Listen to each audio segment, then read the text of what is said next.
In the farthest reaches of space, where human ambition collides with ancient alien civilizations, one cowboy's mistake would bind him to a destiny beyond imagination. Jake Dusty Morrison never expected his cargo run to the Andromeda sector would end with him standing before an alien empress, her eyes burning with otherworldly fury and something far more dangerous, possessive devotion. "You impregnated me, cowboy," she declared, her voice echoing through chambers built before Earth had life. What began as a drunken night of diplomatic celebration had become an interstellar incident of cosmic proportions. Now, as Jake desperately plans his escape from the crystalline palace orbiting a dying star, he discovers that the alien Queen Zarathia won't simply let him walk away. She's locked down the entire sector, mobilized her fleet, and declared him her eternal consort. Between them grows a hybrid child that could unite two species or destroy them both. This is the story of how a simple space trucker became the most wanted man in 3 galaxies, not by law, but by love. The crystalline palace orbiting the red giant of Xyloth Prime was a marvel that Jake couldn't properly appreciate given his circumstances. Through the transparent walls of his chamber, he could see the bloated sun painting everything in shades of crimson and gold, could watch the slow ballet of the Xylothian fleet maintaining its eternal vigil around their queen's sanctuary. Other prisoners throughout history might have found beauty in such a view. Jake just saw bars made of starlight. He'd spent the first month testing every possible escape route, analyzing guard patterns, befriending maintenance workers, even attempting to charm the severe Captain Thalanis, who commanded his security detail. Nothing worked. The Xylothians were unfailingly polite, genuinely concerned for his well-being, and absolutely immovable on the subject of his departure. "You must understand, Chosen One," Thalanis had explained during one of Jake's more frustrated escape attempts. "The Queen carries the heir to our empire. Your child, our entire civilization, hangs in balance. If anything were to happen to you, her distress could endanger the pregnancy. We will not allow that risk." It was a prison built not of malice but of desperate hope, which somehow made it worse. Jake couldn't even hate his captors. They brought him Earth foods they'd carefully researched, provided entertainment, offered education about Xylothian culture. They just wouldn't let him leave. Zarathia visited him regularly, though these encounters carried an awkwardness that would have been comical under different circumstances. She was still furious with him. That much was clear from the crimson patterns that flickered across her skin whenever she entered his chambers, but she was also drawn to him in ways that transcended her anger. "The child creates a bond," she'd explained during one tense dinner, her hand unconsciously resting on her now visible pregnancy. "I can feel your emotions, faintly, at the edges of my consciousness. Your frustration, your fear, your loneliness." She'd paused, her luminous eyes meeting his. "I share them all, cowboy. Did you think I wanted this complication? I ruled alone for 3 centuries. I was content." These conversations revealed the complex woman behind the imperial mask. Zarathia had ascended to the throne young by Xylothian standards, barely 80 years old, when her mother was assassinated in the endless political maneuverings of the empire. She'd spent the next 200 years consolidating power, ending rebellions, forcing peace upon systems that had warred for millennia. "My people respect strength," she'd told him. "They respect the bloodline. But they also fear change, and I am running out of time. Without an heir, the moment I fall, the empire fractures. All that work, all those deaths to build something stable wasted." Jake learned that the pressure for her to produce an heir had been mounting for decades. The Council of Elders had presented her with suitable mates from noble bloodlines, genetically compatible candidates from allied species, even offered to arrange for artificial gestation using preserved genetic material from her ancestors. She'd refused them all. "I will not create life as a political transaction," she'd said fiercely. "I will not bring a child into existence merely to serve as a symbol. If I am to be a mother, it will be because I chose it, in a moment of genuine connection, not duty. That night with Jake, that unexpected spark between them, it had been the first time in centuries she'd acted on impulse, rather than calculated imperial planning. So I'm what? Your escape from responsibility? Jake had asked, unable to keep the bitterness from his voice. A convenient biological accident? Zarathia's patterns had flared angry red, and for a moment, he'd thought she might strike him. Instead, she'd laughed, a sound sharp with self-mockery. You're the consequence of a queen, allowing herself one night of being simply a woman. Of drinking too much crystalline wine and finding someone who looked at her without calculation, without ambition, without centuries of cultural conditioning about how to approach royalty. You treated me like a person, Jake Morrison. Do you have any idea how rare that is for someone like me? Despite himself, Jake found his anger softening during these conversations. Zarathia wasn't a monster. She was a ruler caught in an impossible situation.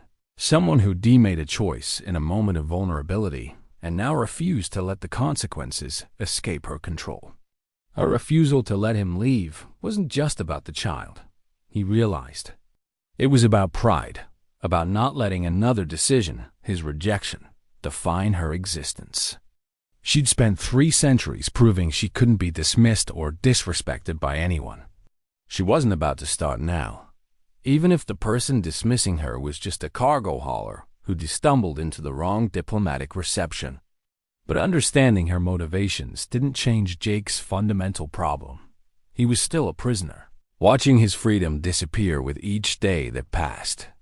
His ship, the Tumbleweed, sat in the palace hangar, maintained by Xylothian technicians, but inaccessible. His licenses and permits were expiring. His few business contacts had probably written him off as dead or disappeared. The life he'd carefully built over 8 years, modest but his own, was dissolving while he watched, helplessly from a palace orbiting a red giant. The palace itself was a constant reminder of just how out of his depth Jake had fallen. The Xylothian court was a labyrinth of protocol, ancient traditions, and political maneuvering that made frontier trade deals look simple. As the Queen's chosen, a title he never asked for and didn't want, he suddenly found himself at the center of intense scrutiny. Noble families who'd hoped their sons might catch Zarathia's attention viewed him with barely concealed hostility.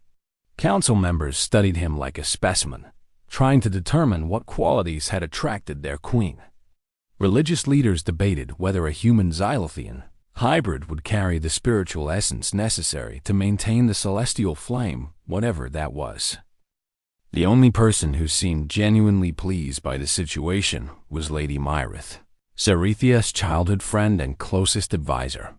She'd appeared in Jake's chambers one morning uninvited, her patterns swirling with what he'd learned to recognize as amusement.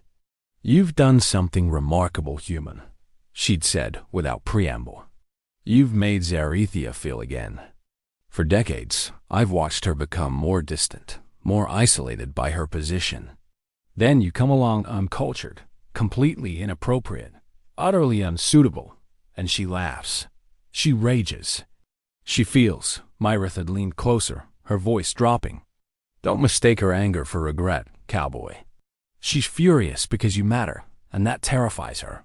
Jake had tried to enlist Myrith's help with escape planning, but she'd simply shaken her head. "Even if I were willing to betray my queen, which I'm not, you'd never make it past the orbital defenses. She's locked down this entire sector. Every ship that enters or leaves is searched. Every communication is monitored. She is using resources that should be managing an empire just to ensure you can't slip away." Myrith had paused, studying him with those unsettling multi-spectrum eyes. "You hurt her, Jake Morrison. You looked at the mother of your child and tried to run. In our culture, that's a wound to honor deeper than any physical injury. She let you go eventually, but only when she's satisfied. You won't disappear completely from your child's life." The revelation that this imprisonment had a purpose beyond simple control should have been comforting. Instead, It made Jake realize the depth of the cultural chasm between him and Zarethia.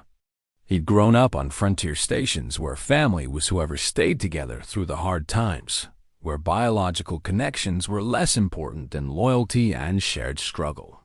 The idea of obligation to a child he'd never planned for, with a woman he barely knew, in a culture he didn't understand, it felt like a trap closing around his entire future. But when Myrith showed him the latest medical scans of the developing hybrid, something in Jake's chest had tightened painfully. Everything changed on a morning that began like any other in Jake's luxurious captivity. He'd been reviewing star charts, a pointless exercise since he wasn't going anywhere, but it kept his navigation skills sharp when alarms began blaring throughout the palace. Not the soft chimes that announced the Queen's movements or the melodic tones that marked shift changes. These were harsh, urgent warnings that sent Xylothian guards running through corridors with weapons charged. Jake pressed against the transparent wall of his chamber, trying to see what was happening, when Captain Thelanis burst through his door with an expression that translated as pure panic even across species. "Get back from the window," Thelanis ordered, grabbing Jake's arm with enough force to bruise. "We're under attack." Those 3 words seemed impossible. Who would dare attack the Queen's personal sanctuary? The answer came seconds later, when a massive vessel materialized from a quantum jump barely 1,000 kilometers from the palace, a distance that should have been impossible within the orbital defense network. The ship was unlike anything in the Xylothian fleet, its hull black as void space, covered in geometric patterns that hurt Jake's eyes when he tried to focus on them. "The Catharan," Thelanis said, the name emerging like a curse. "The Queen's rejected suitors. They've come for what they believe is theirs by right." In the chaos that followed, Jake learned the true complexity of the situation he'd stumbled into. The Catharan were an ancient warrior species, their civilization even older than the Xylothians. Decades ago, they proposed a political marriage between their crown prince and Zarethia, an alliance that would have united 2 of the galaxy's most powerful empires. Zarethia had refused, preferring isolation to a union based purely on strategic advantage. The Catharan had accepted her decision then, but apparently her pregnancy by a random human had reignited old grievances. If the Xylothian queen could conceive with an inferior species, they reasoned, a rejection of their prince had been a deliberate insult rather than a principled stance. The palace shuddered as the Catharan dreadnought opened fire, but the damage was minimal. This wasn't an attempt to destroy, but to infiltrate. Jake found himself grabbed by Thelanis and 2 other guards, hustled through corridors he'd never seen before, deeper into the palace's secure core. "Where's the Queen?" he demanded, fighting against their grip. "Is she safe?" Thelanis' patterns flickered with something that might have been respect. "She stands with the defensive forces, as any warrior queen must. You, however, are a liability. If the Catharan capture you, they can force her to negotiate. They'll use your life and your child's future as leverage." They reached a bunker buried in the palace's gravitational anchor, a chamber designed to survive even if the structure above was destroyed. A dozen other Xylothians were already there, mostly scientists and archivists, the essential personnel who preserved knowledge too valuable to risk. Jake was pushed inside, but before the blast doors could seal, a massive explosion rocked the palace. The gravity generators flickered, and Jake felt his stomach lurch as the palace's rotation briefly destabilized. In that moment of chaos, he saw something through the bunker's entrance that changed everything. Zarethia, standing in a corridor not 100 meters away, surrounded by guards, her hands raised and glowing with energy he didn't know she possessed. She was fighting, not directing others or sheltering behind defenses, actually fighting. Her bioluminescent patterns blazing white-hot as she channeled power against a squad of Catharan warriors. In that moment, Jake saw the truth behind all the legends and titles. Zarethia wasn't just an administrator or political figure. She was ancient, powerful, and absolutely terrifying when roused to violence. The Catharan warriors fell back before her assault, their advanced armor cracking under focused strikes of pure energy. But there were too many of them, and she was fighting while pregnant, her movements slightly slower, her power reserves depleting faster than they should. Without thinking, Jake broke away from Thalanus' grip. He'd spent 8 years flying through space's most dangerous regions. He knew how to move in zero gravity, how to use momentum and timing to compensate for physical disadvantage. A discarded energy rifle lay near the bunker entrance, dropped by a wounded guard. Jake grabbed it, having no idea how to use Xylothian weapons, but figuring the glowing end pointed at enemies was a universal constant. "Hey!" he shouted at the Catharan warriors. "How about picking on someone not carrying your future diplomatic incident?" What happened next would be talked about in Xylothian court for years. The human prisoner, the queen's accidental consort, charging into a battle he had no chance of winning to draw fire away from her. It was suicidally stupid and completely unnecessary. Zarethia had more guards approaching. The situation was under control, but Jake didn't know that, and his action changed everything between them. The Catharan, recognizing him from intelligence briefings as the human at the center of their diplomatic grievance, immediately shifted focus. Zarethia, a scream of fury and fear, echoed through the corridor as 3 Catharan warriors turned their weapons on Jake. He managed one wild shot from the alien rifle before the return fire caught him. The Catharan used sonic disruptors, weapons designed to incapacitate rather than kill, but Jake's human physiology was uncalibrated for such technology. The sound hit him like a physical blow, rupturing something inside, sending him sprawling. Through blurring vision, he saw Zarethia's expression transform from shock to pure incandescent rage. Her bioluminescent patterns exploded into light so bright it burned afterimages into Jake's eyes. The temperature in the corridor spiked as she channeled power he didn't think biological beings could contain. "You dare harm him?" Her voice carried harmonics that shouldn't have been possible, resonating in frequencies that made the palace structure itself vibrate. "You dare threaten the father of my child, the one who carries my essence?" The Catharan warriors had time for one moment of realization that they'd made a terrible mistake before Zarethia struck. Not with controlled precision like before, but with overwhelming, terrifying power. The corridor filled with light and energy, and when Jake's vision cleared enough to see, the Catharan warriors were simply gone. Not dead or destroyed, but teleported, flung through space by force of will back to their ship with injuries that would take months to heal. Jake's last clear memory before unconsciousness was Zarethia kneeling beside him, her hands glowing as she tried to heal the damage. Tears streaming down her face, actual tears, something he'd never seen from her. "You fool," she whispered, her voice broken with emotion. "You beautiful, idiotic fool. Don't you know you're supposed to stay alive? Don't you understand that I can't, that I need?" Whatever she meant to say was lost as darkness took him. But in that moment, Jake finally understood the truth neither of them had wanted to admit. Somewhere between anger and imprisonment and forced proximity, they'd begun to actually care about each other. Jake woke in the palace's medical wing 3 days later, his body wrapped in the tingling sensation of Xylothian healing technology.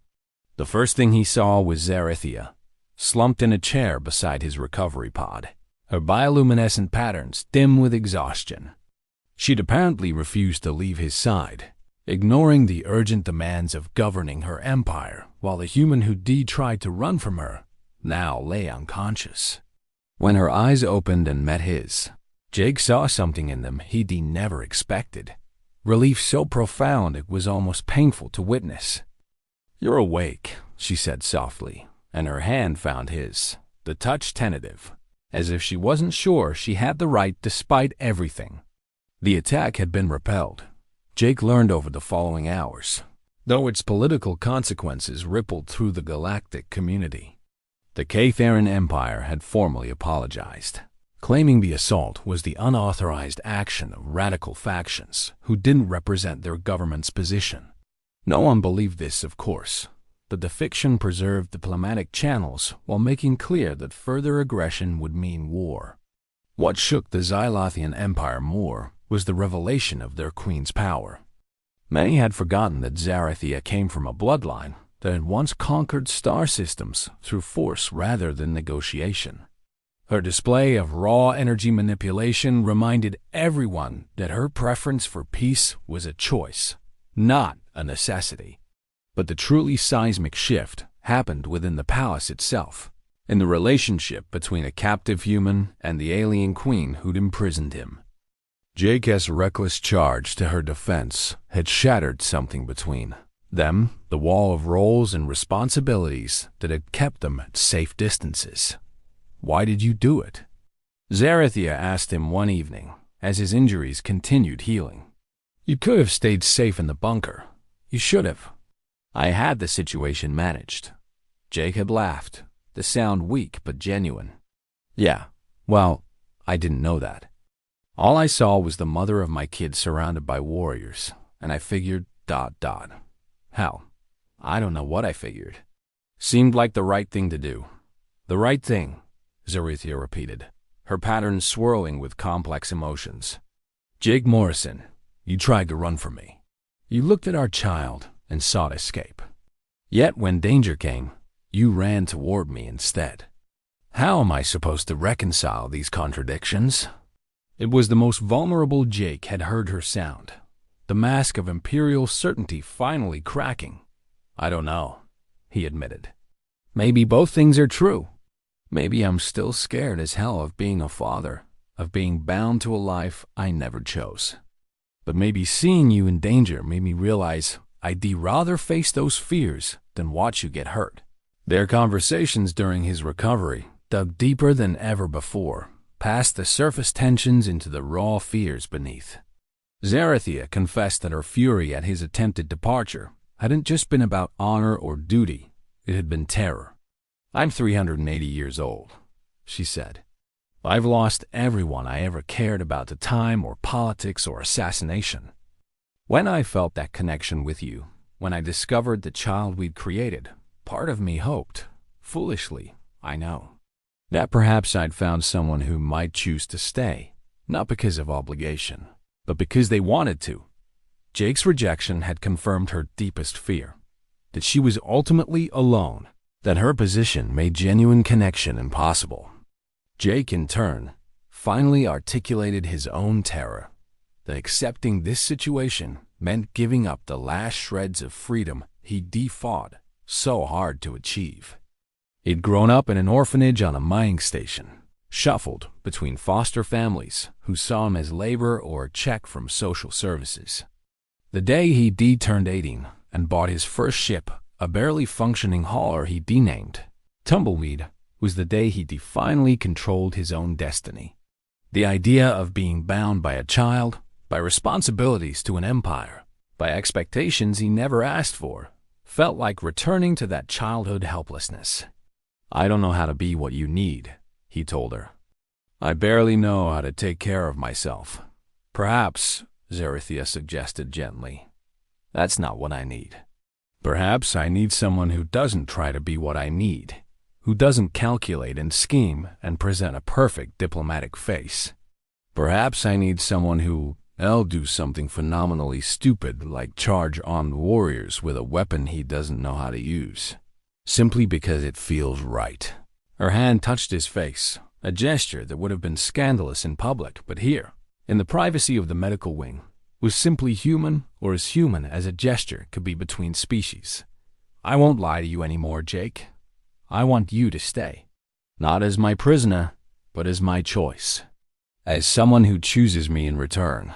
But wanting something and achieving it were different things, especially when the wanting was complicated by galactic politics.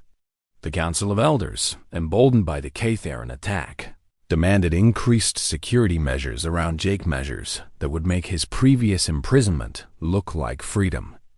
Religious leaders argued about whether a hybrid child could truly carry the celestial essence needed for succession, with some factions suggesting that Zarathia should terminate the pregnancy and seek a proper heir from Xylothian nobility. The queen rejected these suggestions with fury that sent several council members fleeing her presence. But the political pressure was mounting. Jake watched her navigate these storms with a mixture of admiration and guilt. Every crisis seemed to stem from that one night they'd shared, from the connection they'd forged without understanding its consequences.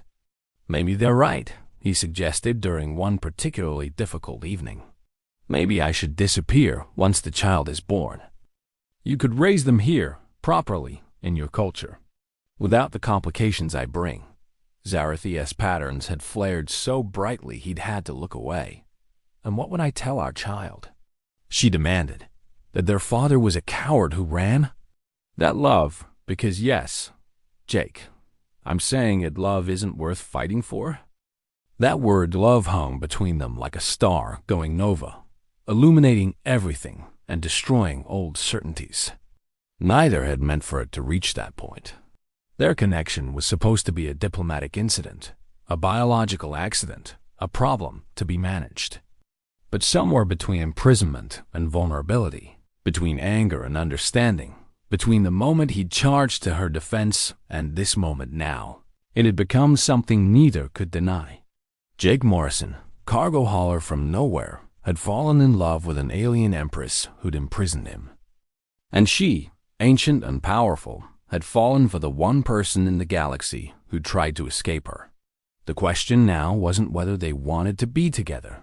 They'd crossed that threshold without realizing it. The question was whether love was enough when an entire empire stood between them, when their biology was incompatible in ways that went beyond what royal bloodlines could resolve, when every moment together created political shockwaves that threatened the stability Zarathia had spent centuries building. Jake had spent his life running from responsibility. Now he faced the ultimate choice: run again, or stay and fight for something more valuable than freedom, connection, family, the terrifying possibility of actually mattering to someone. The decision point came in the most unexpected way, through the child itself. 6 months into the pregnancy, Xylothian physicians made a discovery that changed everything.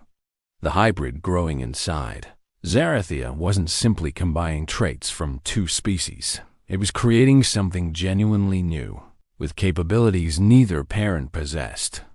The child could instinctively manipulate gravitational fields, could process information at speeds beyond Xylian norms, and possessed a resilience that suggested it might live even longer than its mother's potentially 1,000-year lifespan. More importantly, the child was already aware, already conscious in a way that shouldn't have been possible at that stage of development. "It reaches for you," Zarathia told Jake, guiding his hand to her swollen abdomen. "When you're near, I can feel it responding, moving toward your voice, your presence. It knows its father." Jake had felt the movement beneath his palm, gentle, curious, undeniably real. In that moment, everything theoretical became concrete. This wasn't a diplomatic problem or a biological curiosity. This was his child, already aware, already forming attachments. The weight of that realization nearly crushed him. How could he run from something that already recognized him?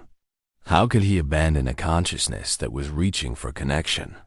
But the discovery also intensified the political crisis. News of the hybrid's unusual capabilities leaked through the palace, and suddenly Jake and Zarathia's child became more than a succession concern. It became a potential weapon, a tool of power that multiple factions wanted to control. Radical elements within the Xylothian nobility suggested the child should be taken from Zarathia at birth and raised by specialists who could properly train its abilities for the Empire's benefit. The Kaytheran Empire, despite their official apologies, sent diplomatic inquiries about whether the child might be fostered in their culture, learning to bridge both civilizations. Even the frontier human colonies began asking questions about whether this hybrid child represented humanity as gateway to greater influence in galactic politics. Zarathia's response was swift and absolute. She declared a state of emergency, locked down all information about the child's development, and made clear that anyone who threatened her family, she used that word deliberately, claiming Jake as her consort in a formal ceremony he barely understood, would face her personal wrath. The display of power was impressive, but Jake could see the cracks forming. An empire couldn't function indefinitely under emergency rule.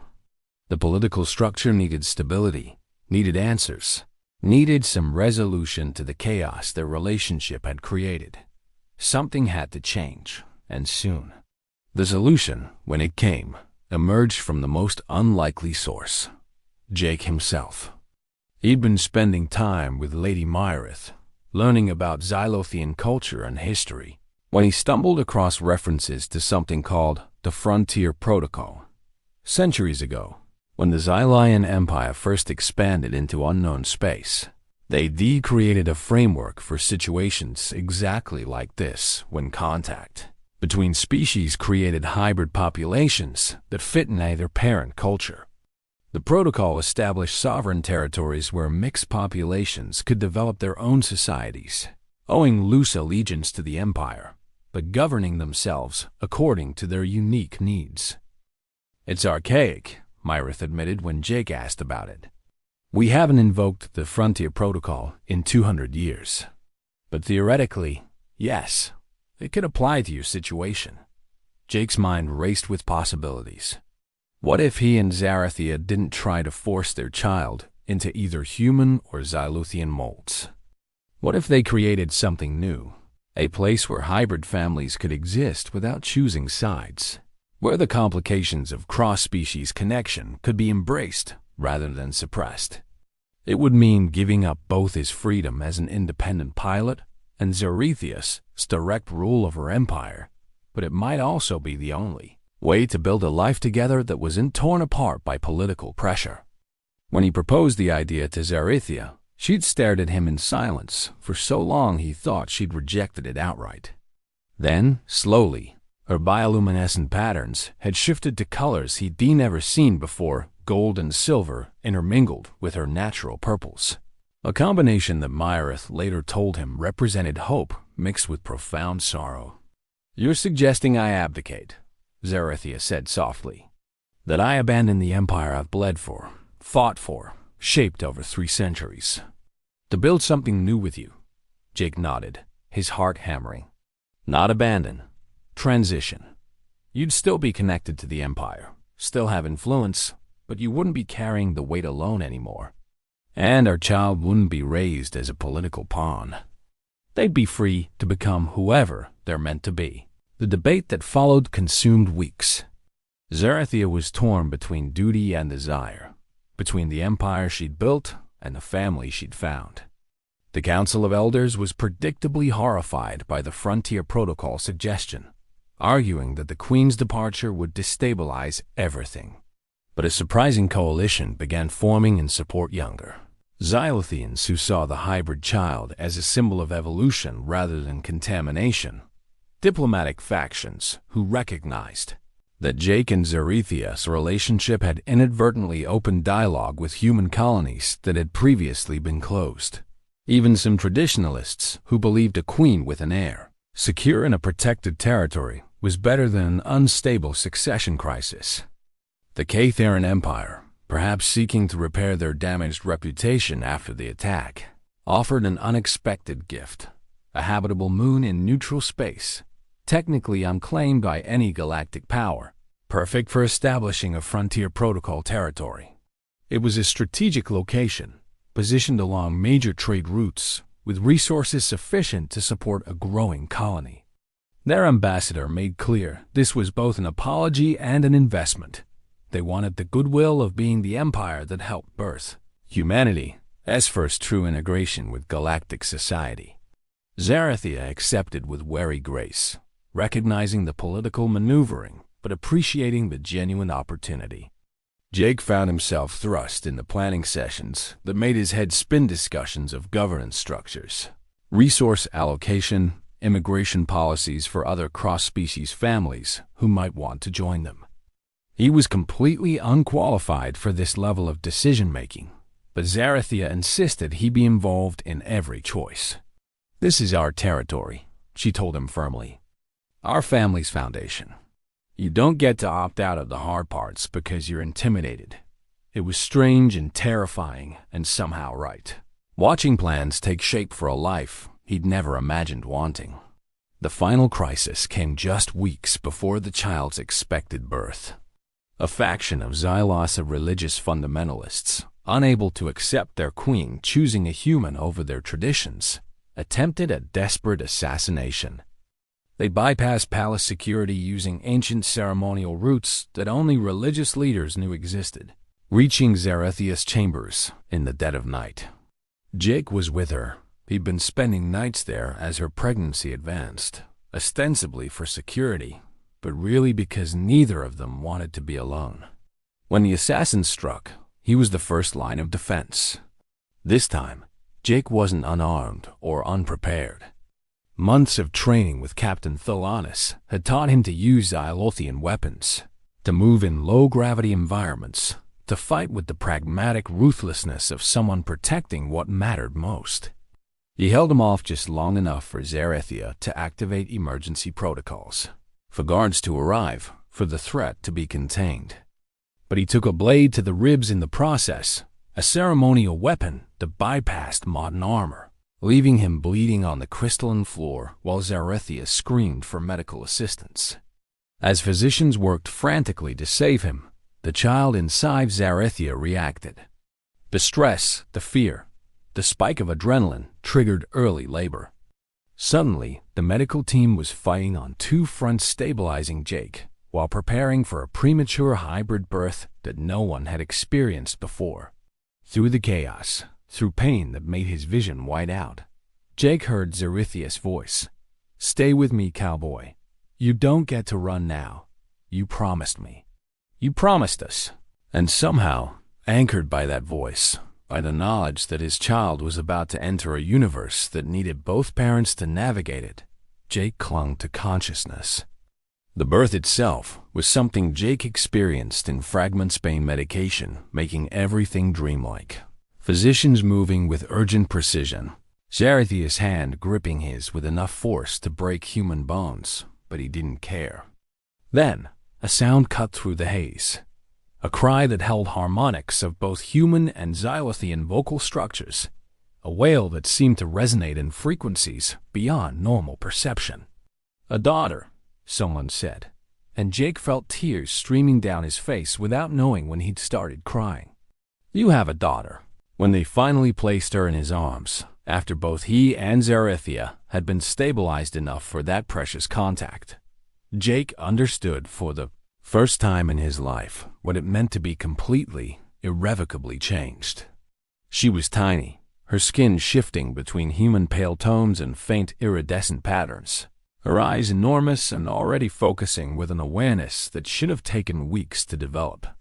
She looked at him, and Jake felt something in his chest break and reform stronger. Every instinct that had told him to run, to preserve his freedom, to avoid responsibility, all of it shattered in the face of this small, perfect being who was half him and reaching toward his voice with miniature hands. "What do we name her?" Zarathia asked, exhausted but radiant, her patterns glowing with soft maternal golds. They discussed names theoretically, but never finalized anything, as if committing to a name made the situation too real. Now, holding his daughter, Jake knew exactly what to call her. "Hope," he said. "Her name is Hope, because that's what she represents. Hope that we can bridge impossible distances. Hope that love can overcome biology and politics and fear. Hope that running towards something can be braver than running away." The territory they built over the following years became known throughout the galaxy as Haven, a name suggested by early human settlers who saw it as refuge from the rigid categories of pure human or pure alien worlds. The habitable moon transformed under their guidance, with architecture that blended Xylothian crystalline aesthetics and human practical engineering. They established it as a true democracy, with Zarethia and Jake serving as governors rather than monarchs, elected by the growing population of cross-species families who'd been waiting for exactly this opportunity. It was messy, complicated, and frequently exhausting. It was also the most meaningful thing Jake had ever been part of building. Zarethia's transition from Galactic Empress to territorial governor was neither smooth nor simple. She struggled with letting go of direct control over the empire she'd shaped, suffered through periods of depression as she watched from a distance while the Council of Elders made decisions she disagreed with. But slowly something remarkable happened. Freed from the constant pressure of ruling billions, she rediscovered the person she'd been before the crown consumed her life.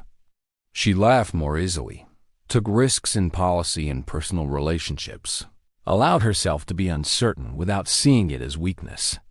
Jake watched her transform and fell in love with her again, deeper this time, based not on crisis and captivity, but on genuine partnership. For Jake, fatherhood was simultaneously the hardest and most natural thing he'd ever done. Hope grew rapidly, her hybrid physiology developing at a pace that required constant adaptation. By age 3, she could manipulate gravitational fields well enough to fly through Haven's low-gravity parks, could speak in both human languages and the harmonic complexities of Xylothian, understood concepts that challenged adult minds. But she was also just a child prone to tantrums when tired, delighted by silly jokes, desperate for bedtime stories that blended Earth legends and Xylothian myths.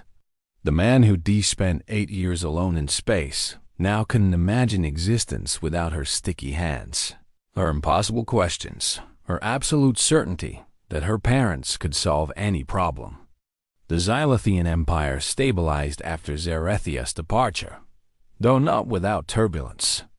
The Council of Elders appointed her younger cousin as regent, someone more traditional and less willing to push boundaries, which created exactly the stable conservatism many had wanted. But they also maintained close ties with Haven, recognizing that the territory served as a valuable testing ground for policies that might eventually shape the Empire's future. Zarethia kept her title of Queen Emerita and could still influence major decisions, but from a distance that let her actually live rather than merely govern. The Kaytheran Empire became unexpected allies, their initial gift of Haven's moon leading to trade agreements and cultural exchanges that benefited everyone. Their crown prince even visited once, meeting Hope and declaring with great ceremony that she represented the future they'd been too rigid to imagine. "We would have bound your mother in political chains," he told Jake privately. "You freed her by being willing to build something new rather than fight over old territories. There's wisdom in that, even if it came from ignorance of our ways." But Haven wasn't paradise, and Jake and Zarethia's relationship wasn't a fairy tale ending. It was a continuing story with all the complications that implied. They fought, sometimes bitterly, over governance decisions and parenting approaches, and the weight of expectations from populations who saw them as symbols rather than people. There were nights when Jake looked at the stars and felt the old pull toward freedom, toward the simplicity of solo cargo runs where his decisions affected only himself. There were days when Zarethia mourned her empire, wondering if she'd made a terrible mistake trading power for domesticity. What kept them together through these doubts was the realization that they were untrapped by obligation or political necessity anymore. They could leave if they chose. Jake could return to frontier hauling. Zarethia could reclaim her throne if the Empire called. They stayed because, despite the difficulties, they'd rather struggle together than succeed alone. That choice, made fresh each morning, transformed their relationship from something imposed by biology into something genuine, earned, and surprisingly resilient. Hope, growing up watching her parents navigate impossible cultural divides, developed a wisdom beyond her years. She understood instinctively that she represented something larger than herself, the possibility that species could merge without one consuming the other. That difference could strengthen rather than divide. By age 10, she was already serving as an informal ambassador, using her unique perspective to bridge misunderstandings between human and Zaluthian populations. Jake watched her work and felt both pride and sadness, knowing his daughter would never have the simple freedom he'd once cherished, but also knowing she'd chosen her path with clear eyes. Other hybrid children began arriving on Haven as cross-species relationships that had been hidden came into the light.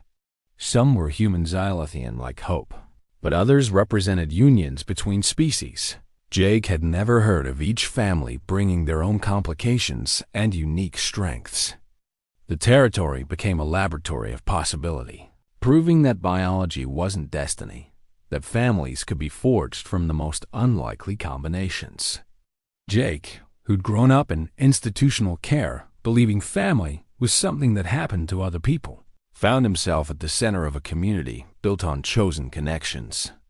On their daughter's 15th birthday, a milestone in both human and Zaluthian cultures, Jake and Zarethia stood on Haven's highest observation platform, watching celebrations that blended traditions from a dozen worlds. Zarethia's hand found Jake's, their fingers interlacing in a gesture that had become instinctive over the years. "Do you ever regret it?" she asked quietly. "That night on Celesta Station, everything that followed?" Jake considered the question seriously, thinking about the freedom he'd lost, the simple life that had been taken from him, the complications that would follow them forever. "Every day," he admitted, and felt her tense. Then he smiled.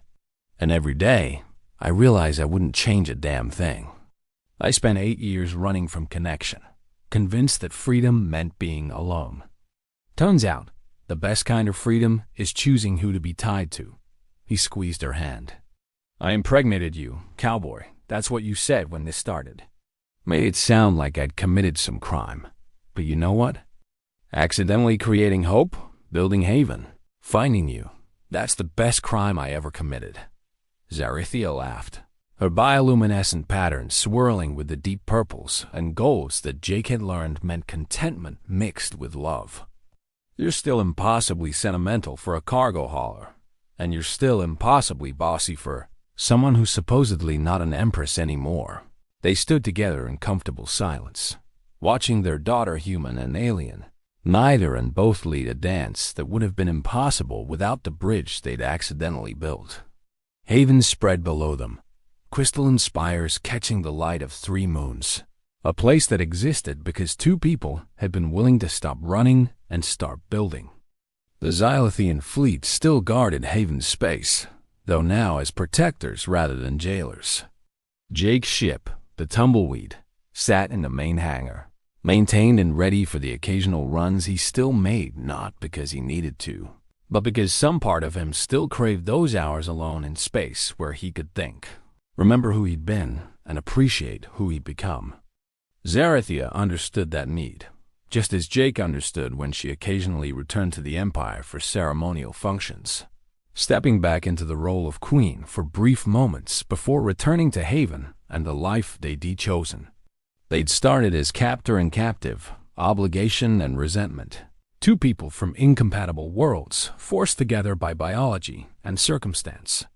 But somewhere in the struggle, in the fighting and compromise and desperate attempts to understand each other, they'd become something neither expected: partners, parents, and pioneers of a future where impossible connections became the foundation of something new. Hope's existence proved that life found ways to thrive in the most unlikely conditions. Haven proved that home wasn't about where you came from, but who you chose to build with. As the celebration continued below, Jake pulled Zarethia closer, feeling the warmth of her alien physiology against him, a sensation that had once been strange but now felt like the definition of home. "You know the really funny part?" he said. "That night on Celesta Station, I was planning to leave the next morning. I was going to quit the frontier routes, head back to core human systems, maybe find some boring planet-side job. I was tired of being alone in space." Zarethia raised an eyebrow, patterns flickering with amusement. "So you're saying I saved you from a life of mediocrity?" Saved me, trapped me, turned my existence completely upside down. Yeah, all of that. Jake smiled, watching Hope demonstrate gravitational manipulation to a group of younger children, her joy obvious even from this distance. I came to that party looking for an exit from my life. Instead, I found an entrance to one I didn't know was possible. Turns out, sometimes the best escapes lead you exactly where you need to be, even if you have to be dragged there by a furious alien queen. The years ahead would bring more challenges. Haven was still young, still vulnerable to political pressure and the inevitable conflicts that arose when you tried to blend fundamentally different ways of existence. But standing there with Zarethia watching their daughter embody the impossible made real, Jake Morrison, former cargo hauler, accidental consort, and very reluctant governor, felt something he'd spent 30 years running from. Absolute certainty that he was exactly where he belonged. He'd impregnated an alien queen, gotten trapped by her fury, and discovered that sometimes the best freedom comes from choosing your chains carefully. It was a hell of a story. More importantly, it was his story, their story, and the foundation of a future being written by a hybrid child who proved that the universe's most beautiful possibilities emerged from its most unlikely connections.